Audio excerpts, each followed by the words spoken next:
very much. Good evening, everybody. It's evening here.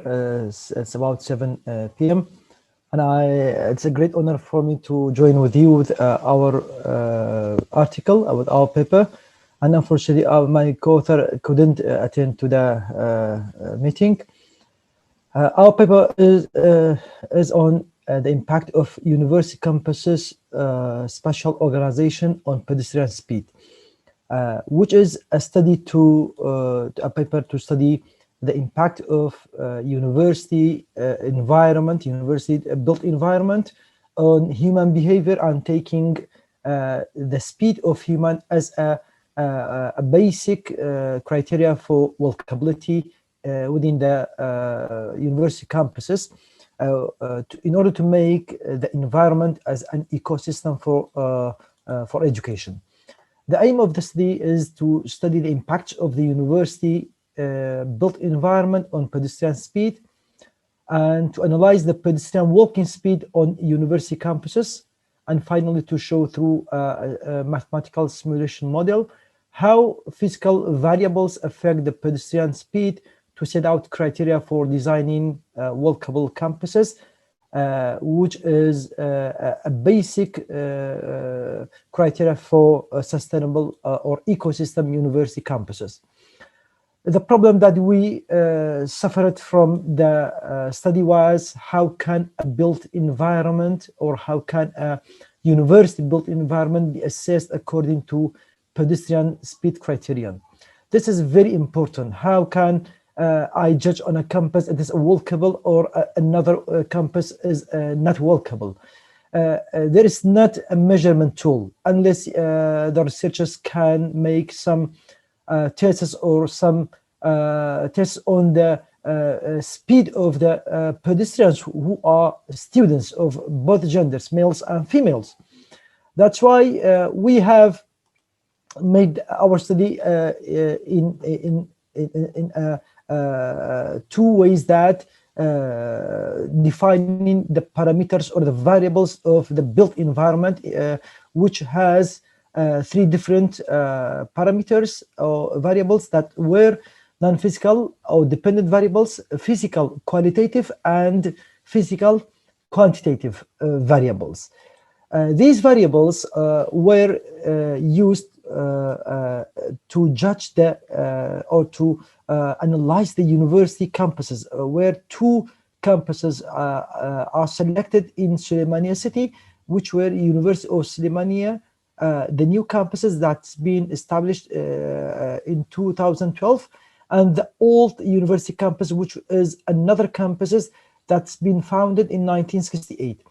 And the data were collected by using video recording system, where different video cameras were put in different points, so that the students will not be able to see the cams, so that they change their behavior of walking. And data analyzing process started after completing the data collection of the video recording for 15 days in both campuses. Then the data recording were transformed into numerical values, and then using multilinear regression models through mathematical simulation model. Models were designed according to the regression model by using SPSS 20, and then in order to trust the model whether it's reliable or not, calibration is being made for the model by collecting further data in a different university, and then applying to the model. Then the results were reliable, and then the model could be used undoubtedly. Then we have both campuses master plan. This is the new campus of the University of Sulaimani that has an elliptical master plan, where the teaching buildings that are distributed in a linear main street, starting from the gates. The university has two main gates. G1 is the main entrance of the university, while the second one is here. and the nearest building is teaching building 2, which is about 300 meters far away from this one. And the problem is that the farthest point that the students also need to walk from the gates to the farthest buildings. The farthest one is B1, which is 961 meters far away from G2, and is more than 2 kilometers from G1. Of course, besides the difference of the height and levels. While the second university campus has another designing issue, that is a compact design where the teaching buildings are gathered within or are accumulated together between some landscapes or green areas. For example, this is an accumulation of 4 teaching buildings, and then another accumulation for further 4 teaching buildings, and here we have 3 teaching buildings, and here we have public services like presidency and also the libraries and cafeterias for both staff and the students. But the issue is that there is another typology for the master plan.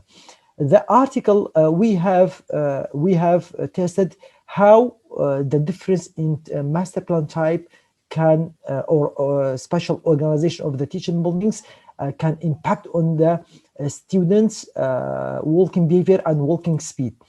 After collecting the data were put into the multi-linear regression model, so that a trust model is being achieved by different variables that we have as WL, which are the walkway length, walkway width, walkway levels and or grades, and also we have the walkways intersecting other walkways, or a walkway intersecting streets and intersecting openings.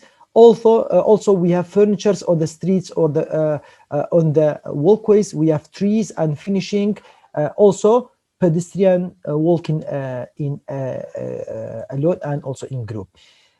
After collecting or after reaching into this model, the model is being applied to test the pedestrian speed for both campuses, and the results were compared in order to know whether students can walk easier in the new campus or the old campus, and then reaching into the final conclusion. When the data of the both campuses are compared, we can see that big differences between the two universities according to some criteria. For the walkway length, which has been used in the new campus, the average one is 580 meters, while the average for the old campus is 166. After that length, there is no other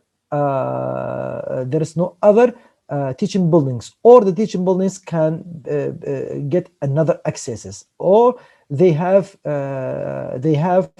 average distance from the gates. While the walkway width in the new campus is 2 meters in width, but in the old campus is the average one is 2.75 meters. Then walkway level, the highest one, the average for the new campus for the teaching buildings reach to the 17 meters in grade. That students should take that height or that grade from the start point, which is their entrances. Well, the second one is 5.94. That we can see a big difference between the grade of the walkways between the both one. Then number of intersections for the walkways, we have larger numbers in the new campuses that will impact on the walking speed, and also intersection with the streets, which is the most dangerous intersections for the walkways inside the university campuses, and then walkway intersecting open spaces.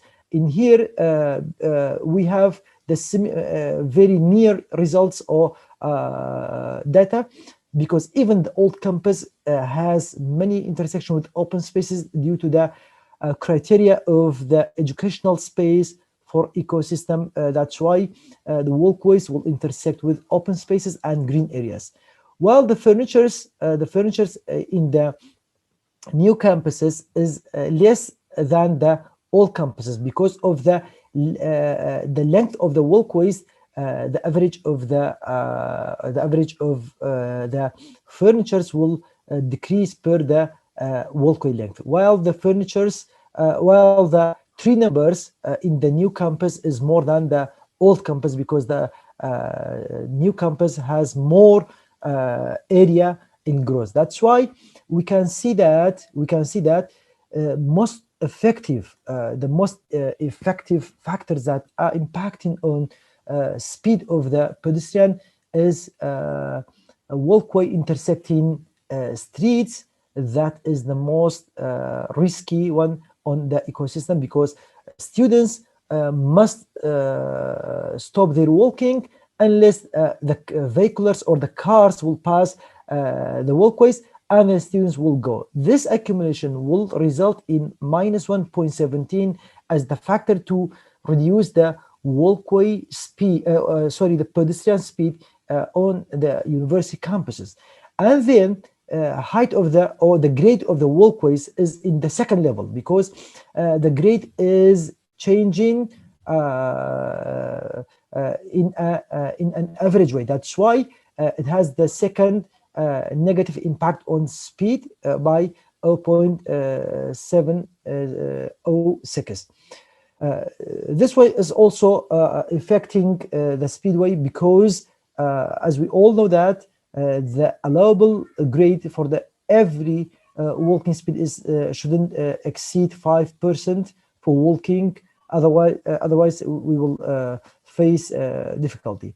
And then pedestrian speed is negatively also affected by the number of furnitures because we all know that the furnitures when are put on the walkways, they will produce some kind of barrier, and the students whilst walking on the walkways, when a furniture, a bench or a dustbin is put on the walkway, he or she will as a person will change their walking route, and this will also impact on decreasing the speed of their walkways. Finally, walkways intersecting walkway will be the last one, impacting negatively on the speed by 0.37 in this way, because when the walkway intersect other walkway, there is no risk, just slow down will happen. From the results of the study, it could be concluded that spatial arrangement and master plan type have impacts on the pedestrian, as we seen in the first campus that has an elliptical one, and buildings are distributed on a linear way. Students need to walk more distances to reach their destinations, which are the teaching buildings, while in a compact system, students will need to walk less distance, and when they reach into their destination, the one that has walked a lot will not be in a good mood for education, while the other will be in a good mood. And thank you very much for your time, and that's all about our paper.